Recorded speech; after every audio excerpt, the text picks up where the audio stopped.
5월이 끝났습니다.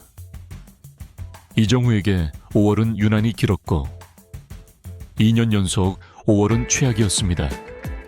이정후는 5월에 27경기 출전해서 어울리지 않게 0.312의 타율을 기록했고 출루율조차도 0.4이 되지 못했습니다. 최근 12경기로 볼 때는 0.28로 타율이 나쁘지 않았지만 어쨌든 우리가 기대하는 모습은 아니었습니다. 정규 시즌 6개월 중에 2달이 끝났고 이정후는 하루 쉬고 이제 홈 오라클 파크에서 샌디에고와의 3연전에 출격하게 되었습니다.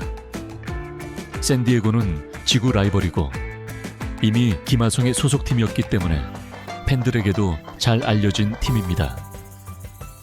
샌프란시스코는 샌디에고전을 통해서 순위를 뒤바꿀 수 있는 찬스가 온 것이고 자칫 샌디에고에게 좋은 성적을 거두지 못한다면 순위가 더 밀릴 수가 있습니다.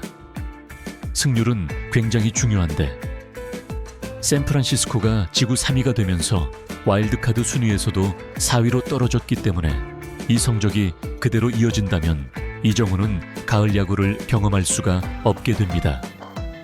샌디에고와의 한 경기 차, 이정후는 이 경기에서 2번 타자로 선발 출전하게 되었습니다. 최근 멜빈 감독이 우투수일 때 밀고 있는 라인업인데 올스타 라이벌인 라모스가 1번입니다. 이정후는 6월에 반등하지 못하면 라모스에게 올스타도 내줘야 하는 상황입니다. 참고로 이정후는 2달 연속 부진한 경우는 7년 동안 단 한 번도 없었던 일입니다. 경기 전 이정후는 인터뷰를 했었는데 시즌을 치르다 보면 업다운이 있는 것이 사실이다. 타율은 크게 신경 쓰지 않고 있다. 어느 타순으로 나가든 상황이 생기면 거기에 맞게 경기하려고 노력 중이다. 5월 팀 공격이 좋지 않았지만 투수들이 잘 던져줘서 선방한 것 같다. 야구에서 선수들끼리 하는 말이 달이 바뀌면 많은 것이 바뀐다는 말이 있는데 달이 바뀌었으니까 또 잘 쳐서 좋은 성적을 내도록 노력하겠다라고 덧붙였습니다. 이정후가 팬들의 마음을 잘 알고 있네요. 이정후가 6월 첫 경기에 안타를 치고 팀도 승리한다면 시작은 매우 좋은 것이겠죠. 이정후가 상대할 샌디에고 투수는 콜렉이란 투수인데 최대 95마일 정도를 던지는 선수고 시즌 초반에는 매우 잘 던졌지만 최근 3경기에서는 매우 부진했던 투수였습니다. 그래서 이번 경기에서 이정후의 좋은 타격도 기대해 볼 수 있었죠. 이정후는 워싱턴 내셔널스전에서 처음 2번으로 나서서 3타수 2안타 1볼넷 1삼진 2득점을 올렸고 당시 4경기 연속 안타 행진이었으며 6경기 만에 멀티히트를 작성했습니다. 또한 2경기 연속 출루 경기를 펼친 바 있습니다. 이어서 마이애미전에서도 2번으로 기용돼서 5타수 2안타 1도루를 선보였습니다. 경기 만에 다시 멀티히트를 기록했고 2경기 연속 도루에도 성공했습니다. 올 시즌 2번으로 나간 2경기에서 모두 멀티히트를 달성하면서 활약했기 때문에 이번 경기에서도 선전을 노려볼 만했습니다. 이정후의 부진을 지적하기 애매한 건 샌프란시스코 타자들 자체가 너무 못하고 있다는 겁니다. 샌프란시스코 타선은 지난 14경기에서 30득점에 그쳤습니다. 계산해보니 경기당 평균 2.1점인 거예요. 12년 만에 최저 득점이라고 합니다. 창단 역사상 가장 극심한 득점 가뭄이라고까지 전해지고 있습니다. 최다 득점이 기껏 4점. 개인적으로 응원하는 것도 정말 힘들었습니다.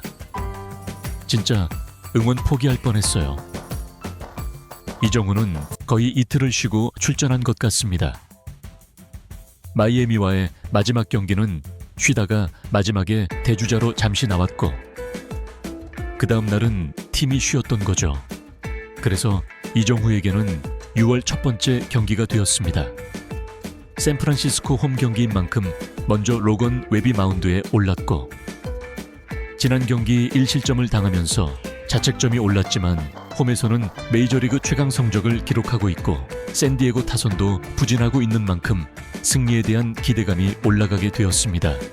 역시나 1회 8개의 공으로 깔끔하게 마무리한 로건 웹이네요. 샌프란시스코 타자들이 역시 방역을 하지 못했습니다. 이정우는 초구에 적극적으로 스윙하면서 좋은 컨디션과 각오를 볼 수 있었습니다. 그리고 계속된 스윙으로 파울로 카운트를 콜렉을 괴롭히고 있었습니다. 하지만 6구째 타격한 것이 살짝 빗맞으면서 높이 떴고 좌익수 플라이볼로 아웃이 되었습니다. 6월 첫 번째 타석은 아쉬운 결과였습니다. 그리고 3회에도 이정후가 타석에 섰지만 1회 때와는 다르게 공을 지켜보면서 더욱 신중하게 접근을 했습니다. 그러면서 볼 카운트도 유리하게 올라갔습니다. 문제는 투볼 상황에서 콜렉은 스트라이크를 던질 수밖에 없는 상황. 하지만 이정후는 이 공을 그냥 지켜봅니다.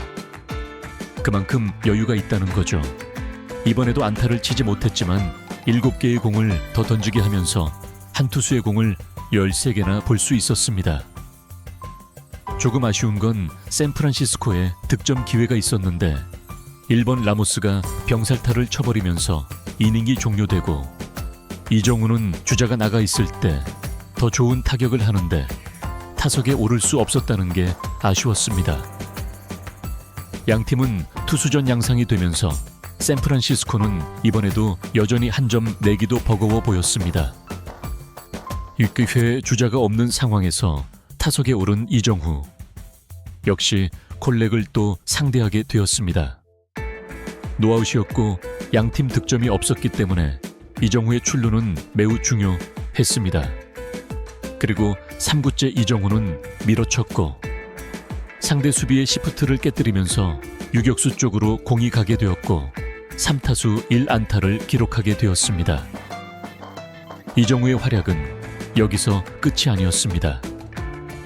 이정후는 원아웃 상황에서 체프먼이 투 스트라이크 원볼로 볼리했을 때 팀을 위해 도루를 시도하게 되었습니다. 샌디에고 포수의 반응도 매우 빨랐고 2루에 정확히 송구를 하면서 0.1초의 순간으로 판가름이 날 상황.